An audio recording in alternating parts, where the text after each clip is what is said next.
This new annex at the House of Correction is still under construction, but today's order from the panel of judges would allow double celling here. In today's decision, which came less than a day after the court heard arguments in the case, the judges reversed an order by Judge Alexander Harvey that prohibited double celling of prisoners. The effect of it is to let the state go ahead and double cell at the Jessup Annex, some 200 inmates, and to double bunk at the dormitories at the House of Correction, and lets the state solve what we think is the most serious problem today, and that is the really dreadful overcrowding, not only double celling, but inmates sleeping on bunks in the corridors, dangerous to themselves, dangerous to correctional officers especially, and frankly dangerous to the public. So we're now going to... Today's ruling allows the state to go ahead with plans to house 224 prisoners in double cells at the annex and add 55 inmates to each of the 4 dormitories in the House of Correction. Attorney General Sachs says this order would not by any means affect every inmate at Jessup. He says the ones that would be chosen for double celling or double bunking in dormitories would be inmates who are in line for reevaluation, for example, parole violators or escapees who've been recaptured. And he says no inmate would be subjected to double celling or double bunking for more than 120 days. Look, overcrowding, double celling, double bunking is not anybody's idea, least of all correctional professionals, of a great way to run a system.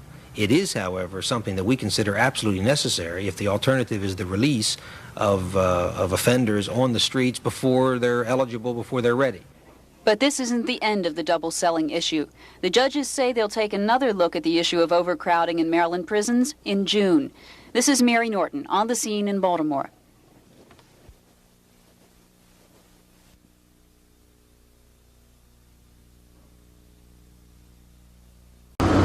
Federal Judge Frank Kaufman gave city jail officials what for today. He said he was terribly disappointed, disheartened, and was losing confidence in city jail officials because of the mess in the reception center area.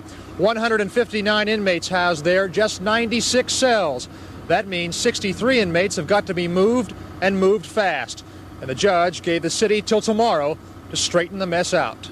We think we can do that. We have about 63 inmates that are over, and we can move at least 33 of them back into the general population and the rest into the dormitories. Now, of course, they'll still be double celling, but it won't have the impact that the judge is so very much concerned about.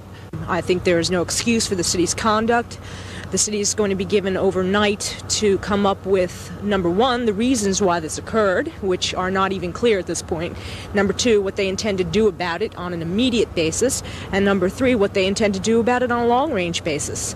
I'm not satisfied that there's any extension of the order at this point. So tomorrow morning at 9 o'clock, the parties will be back before Federal Judge Frank Kaufman. And at that time, the judge will decide if the city's latest attempt to iron out this situation is acceptable.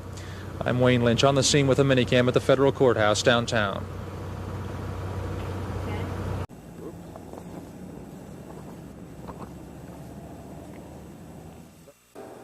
This is a real house.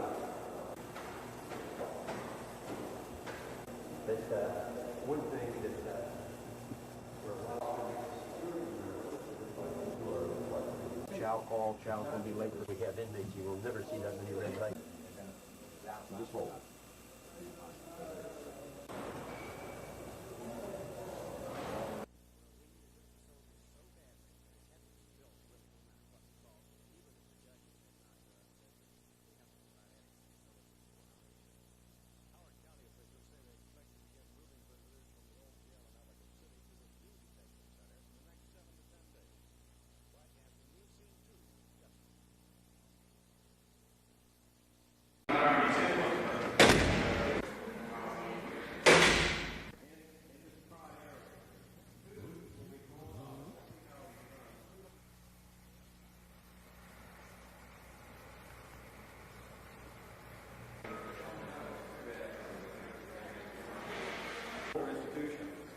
We have found that this is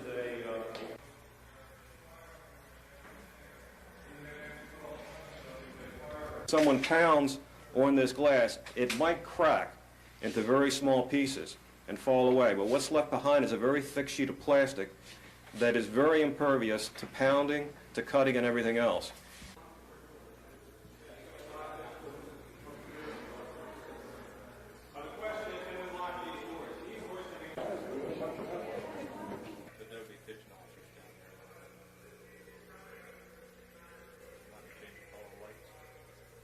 We have sensitive posts built into the walls, into their stairwells. We have mechanical devices, electronic devices that are built into the system. To my knowledge, there's never been an escape-proof jail built in the United States. The first day or the last day or some day in between, somebody will probably leave this institution. It'll be because of mechanical breakdown or human error. Who gets to the orange?